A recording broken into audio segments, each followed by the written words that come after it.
గౌరవ మంత్రివర్యులు పరిశ్రమల మంత్రివర్యులు ఐటీ మంత్రి గారు కూడా రాష్ట్రానికి సంబంధించినటువంటి ఈ ఎంఎస్ఎంఈ పాలసీని దేశంలో మిగతా రాష్ట్రాల కంటే కూడా భిన్నంగా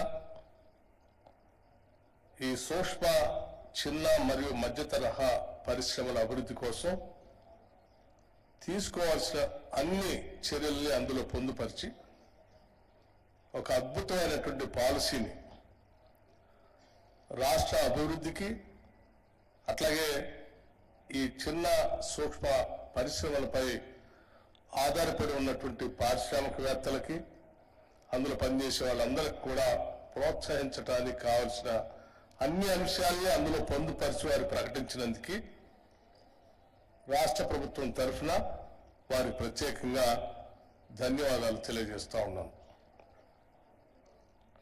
మొట్టమొదటిసారిగా రాష్ట్ర విభజన జరిగిన తర్వాతే కాదు, అంతకుముందు కూడా పరిశ్రమలకు సంబంధించినటువంటి పాలసీ మాత్రమే ఉండేది తప్ప ఎంఎస్ఎంఈ పాలసీ అనేది ఇంతవరకు లేదు. ఎప్పుడు అటువంటి పరిస్థితుల్లో ఈ దేశంలో దేశ జీడిపి కానీ రాష్ట్ర జీడిపి కానీ పెద్ద ఎత్తున ఉపయోగపడేటువంటి ఎంఎస్ఎంఈల్ని మనం రక్షించుకుంటేనే ఈ దేశ ఆర్థిక పరిస్థితి బాగా ఉంటుంది. ఈ దేశ జనాభాలో అత్యధిక శాతానికి ఉద్యోగ అవకాశాలు దొరకబడతాయి. పెద్ద ఎత్తున ఉపాధి ఉద్యోగ అవకాశాలు కల్పించడానికి పనికొచ్చేటువంటి ఈ పరిశ్రమల పైన దృష్టి సారించాలని మా నాయకుడు శ్రీ రాహుల్ గాంధీ గారు ప్రత్యేకంగా గత కొన్ని సంవత్సరాల క్రితం ఇదే హైదరాబాద్ నగరంలో తాజ్ కృష్ణాలో ఒక ప్రత్యేకమైనటువంటి సమావేశాన్ని ఏర్పాటు చేసి ఎంఎస్ఎంఈకి సంబంధించినటువంటి పరిశ్రమల పెద్దలందరినీ కూడా పిలిచి వారితో మాట్లాడటం కాకుండా ఈ దేశానికి కూడా ఒక పిలుపిచ్చారు. వారు దీనిపైనే ప్రభుత్వాలు దృష్టి సారించి ముందుకు పోతేనే దేశ ఆర్థిక వ్యవస్థ బాగుపడుతుందని, ఇంక్లూజివ్ గ్రోత్ కూడా తీసుకొని రావడానికి ఉపయోగపడుతుందని చెప్పిన ఆ పాలసీని మా రాష్ట్ర ముఖ్యమంత్రి శ్రీ రేవంత్ రెడ్డి గారు ప్రత్యేకంగా దృష్టి సారించి పరిశ్రమల శాఖ మంత్రి గారితో మాట్లాడి మన విధానం ఇది అని చెప్పే విధంగా ఒక గొప్ప పాలసీని తీసుకొని రావాలని చెప్పి దృష్టి సారించి ఈరోజు రాష్ట్ర ప్రభుత్వం తరఫున ఈ పాలసీని రాష్ట్ర ప్రభుత్వం ఈరోజు ప్రకటించింది.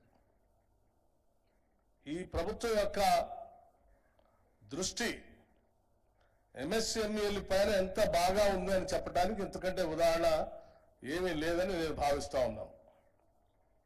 నేను ఈ మధ్యకాలం మా ప్రభుత్వం ఏర్పడిన దగ్గర నుంచి నేను ప్రత్యేకంగా దృష్టి సారిస్తా ఉన్నాను కూడా.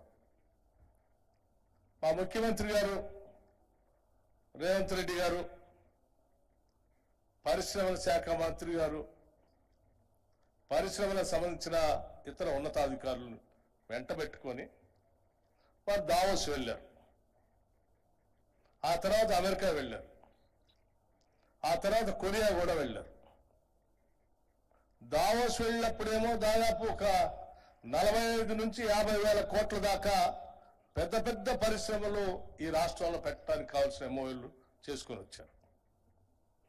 అమెరికా వెళ్ళి కొరియా వెళ్ళి దాదాపు ఒక 36 వేల కోట్ల రూపాయలకు సంబంధించిన ఎంఓయూలు చేసుకుని వచ్చారు. ఇంత భారీ పరిశ్రమల్ని మల్టీనేషనల్ కంపెనీస్ అన్నిటిని కూడా ఇక్కడికి ఆహ్వానిస్తూ ఇక్కడ ఉన్నటువంటి పరిస్థితులన్నింటినీ కూడా వాటికి అనుకూలంగా ఉన్నాయని చెప్పి వారికి కావాల్సినటువంటి వసతులని కూడా ఏర్పాటు చేస్తామని చెప్పి అన్ని వేల కోట్ల రూపాయలతో ఇక్కడ మల్టీనేషనల్ కంపెనీస్ తీసుకొని వస్తా ఉన్నారు. మరి ఎంఎస్ఎంఈల సంగతి ఏంటి అని నేను ఆలోచన చేస్తా ఉన్నాను. కానీ చాలా ఆశ్చర్యంగా వాటితో పాటు ఎంఎస్ఎంఈల పైన కూడా మన దృష్టి